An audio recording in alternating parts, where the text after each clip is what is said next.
TTD board member Darshan కుటుంబ వ్యవహారం రాష్ట్ర వ్యాప్తంగా సంచలనంగా మారింది. కర్ణాటకకు చెందిన దర్శన్ టీటీడీ పాలక మండలిలో సభ్యుడిగా కొనసాగుతున్న సమయంలో గుడ్ ఫ్రైడే రోజున ఆయన కుటుంబ సభ్యులు చర్చిలో ప్రార్థనలు చేయడం తీవ్ర చర్చకు దారితీసింది.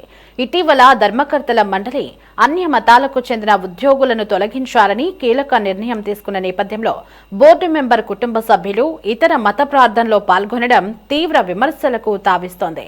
ఈ ఘటనపై హిందూ సంఘాలు తీవ్ర ఆగ్రహం వ్యక్తం చేస్తున్నాయి. ఇక ఇదే అంశంపై మరింత సమాచారం హిందూ సంఘాల నేతలతో మా సిటీ 24/7 ప్రతినిధి గిరినాథ్ అందిస్తారు. తిరుపతి దేవస్థానం బోర్డు మెంబర్గా ఉన్నటువంటి దర్శన్ భార్య వీడియోలు ఫొటోస్ ఇప్పుడు వైరల్గా మారిన పరిస్థితి ఉంది. ఒక చర్చిలో ప్రార్థనలు చేస్తున్నటువంటి ఫొటోస్ ఇప్పుడు తీవ్ర సోషల్ మీడియాలో వైరల్గా మారిన పరిస్థితి ఉంది. అయితే ఈ యొక్క సోషల్ మీడియాలో వస్తున్నటువంటి ఈ యొక్క ఫోటోల గురించి కూడా మాట్లాడడానికి మనకు హిందూ సంఘానికి సంబంధించిన నేతలు కూడా ఉన్నారు. అంటే తిరుపతి ప్రెస్ క్లబ్ కూడా సరే, ప్రకటనలు ధరిస్తూ కూడా సరే ఆ యొక్క ఫోటోలు ఏదైతే వాళ్ళు చర్చిలో ప్రార్థనలు చేస్తున్నటువంటి ఆ ఫొటోస్ ప్రదర్శన చేస్తూ కూడా సరే మీడియా సమావేశం నిర్వహించేందుకు వచ్చారు. అయితే ఇదే అంశంపై మనతో మాట్లాడడానికి అయితే హిందూ చైతన్య సమితి అధ్యక్షులు ఓంకార్ గారు వాళ్ళతో మాట్లాడారు. సరే, ఎలా చూడొచ్చు అంటారు? ఎందుకంటే సాధారణంగా ఎవరైనా అక్కడ పనిచేస్తున్న ఉద్యోగస్తులు ఏదైనా తప్పు చేస్తే మాత్రం చర్చికి వెళ్తే, గతంలో కూడా హేమలత చర్చికి వెళ్ళి వస్తున్న సందర్భాలు కూడా చూసాం. అలాంటి మీద చర్యలు తీసుకున్నారు. మరి ఈ యొక్క టీటీడీ బోర్డు నెంబర్ ఎలాంటి చర్యలు తీసుకోబోతున్నారు? ఈరోజు మేము ఫస్ట్ డిమాండ్ ఏంటంటే తక్షణమే యుద్ధ ప్రాతిపదికన టీటీడీ పాలక మండలి సభ్యుడు ఎవరైతే ఉన్నారో ఆర్ఎన్ దర్శన్ను తక్షణమే తొలగించాలి. ఎందుకంటే ఇక్కడ మనం ఫోటోల్లో మనం క్లియర్గా చూడొచ్చు, వాళ్ళ భార్య ఇటీవల కర్ణాటక రాష్ట్రంలో ఒక చర్చికి వెళ్ళింది.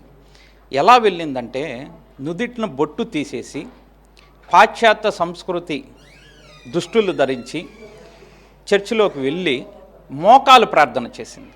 మోకాల ప్రార్థన అంటే నీలింగ్ ప్రేయర్ ఎవరు చేస్తారంటే క్రైస్తవ మతాన్ని ఎవరైతే సంపూర్ణంగా ఆచరిస్తారో ఆ మతాన్ని ఎవరైతే నమ్మతారో బలంగా వారు మాత్రమే మోకాల ప్రార్థన చేస్తారు.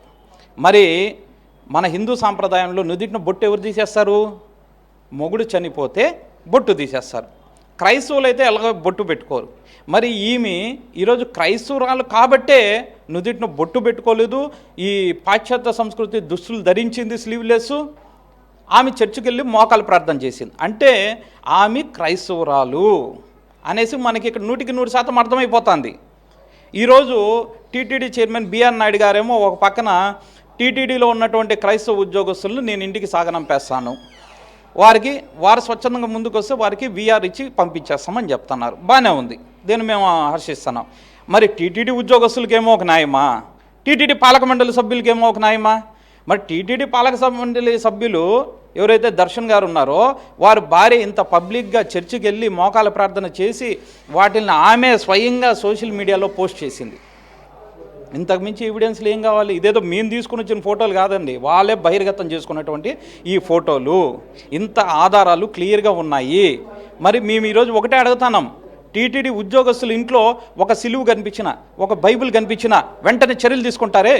మరి ఈరోజు టీటీడీ పాలక మండలి సభ్యులు ఎవరైతే వాళ్ళ భార్య ఉందో ఏంటిది? మరి దీనికి సమాధానం ఏం చెప్తారు ఈరోజు టీటీడీ చైర్మన్ గారు అనేసి మేము ఈరోజు ప్రశ్నిస్తున్నాం చైర్మన్ గారిని.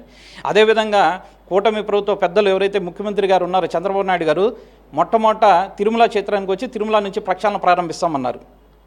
మరి ఈరోజు పాలక మండలి దీంట్లో ఎవరైతే దర్శను వాళ్ళ కుటుంబ సభ్యులు ఈరోజు బహిరంగంగా చర్చికి పోయి పోస్టులు చేసి మేము క్రైస్తవ మతాన్ని ఆచరిస్తున్నామని చెప్తున్నారు.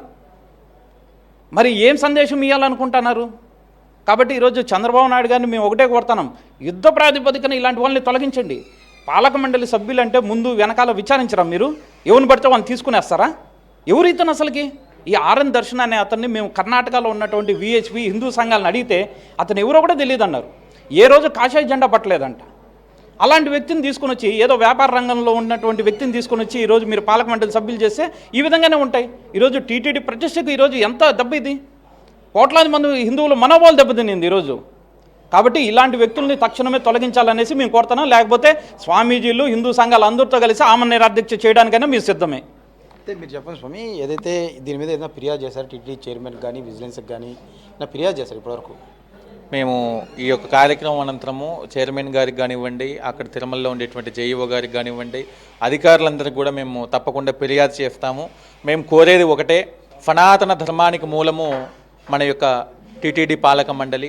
అటువంటి టీటీడీ పాలక మండలి లోపల ఇటువంటి అన్యమత ప్రార్థనలు చేసేటువంటి వారికి స్థానం కల్పించడం అనేది చాలా దారుణమైనటువంటి విషయము. మరి ఒక పాలక మండలిలో మెంబర్గా కొనసాగుతూ వారి యొక్క భార్య చర్చికి వెళ్ళి ప్రార్థన చేయటం అంటే ఇంతకంటే శోచనీయం ఏదీ ఉండదు. మరి టీటీడీ స్లోగన్ చెప్తా ఉంది, ధర్మో రక్షిత రక్షిత అని చెప్పేసి. మరి ధర్మాన్ని ఎవరు పాటించాలండి? మరి బోర్డు సభ్యులుగా ఉన్నటువంటి మీరు సనాతన ధర్మాన్ని ఆచరిస్తూ ఉన్నారా? మీరు ఆచారాలను పాటిస్తూ ఉన్నారా? ఒకవైపు వెంకటేశ్వర స్వామి ముందు మోకరిల్లి నమస్కరించడం అనేది చాలా విశేషం. అటువంటిది మీరు అన్యమత కట్టడానికి వెళ్ళి మోకాళ్ళతో ప్రార్థన చేయటం అంటే భారతదేశంలో ఉన్నటువంటి శ్రీవారి భక్తుల యొక్క విశ్వాసాలను కొల్లగొట్టడమే. కాబట్టి తక్షణమే బేషరత్తుగా ఈ యొక్క దర్శన్ను ఈ యొక్క టీటీడీ పాలక మండలి నుంచి తొలగించాలి. తొలగించని ఎడల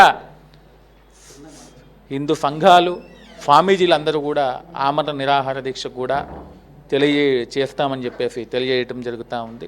ఓం నమో వెంకటేశాయ. అంటే మనం చూడొచ్చు, ఏదైతే హిందూ సంఘాలు తీసుకొచ్చిన యొక్క ప్రకారాల్లో గతంలో తిరుమల శ్రీవారి ఆలయంలో దర్శనానంతరం కూడా సరే, దర్శన్ ఏదైతే వేదాశీర్వాదం తర్వాత రంగనాయక మండపంలో తీసుకున్న ఫోటో ఇది.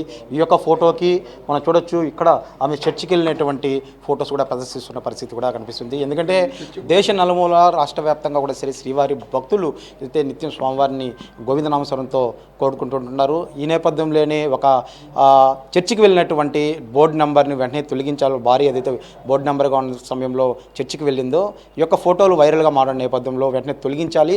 లేని పక్షంలో మాత్రం ఆమరణ నిరాహారదీక్షకి ఏడీ బిల్డింగ్ వద్ద చేస్తామని హిందూ సంఘాలు అయితే పిలుపునిస్తున్న పరిస్థితి ప్రస్తుతం తిరుపతిలో ఉంది. కెమెరామెన్ లోకేష్ గిరి, సిటీ 24/7 తిరుపతి నుండి.